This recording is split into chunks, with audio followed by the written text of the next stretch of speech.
Hello guys, અમે આયા દામોદર કુંડ.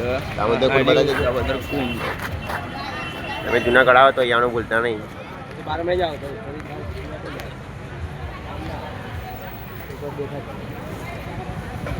અમે આવી ગયા.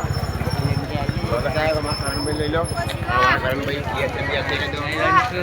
કોણ આલો ફોન એટલે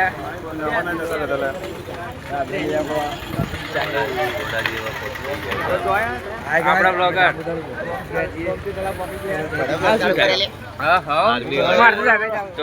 ટ્રેનિંગ થઈ ગઈ. આર્મીઓની ટ્રેનિંગ ચાલુ છે.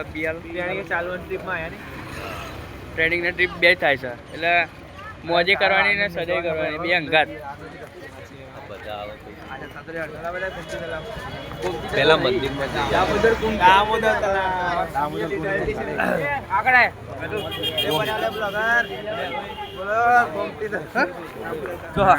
ના ભાઈ ના ચાલુ રાખ.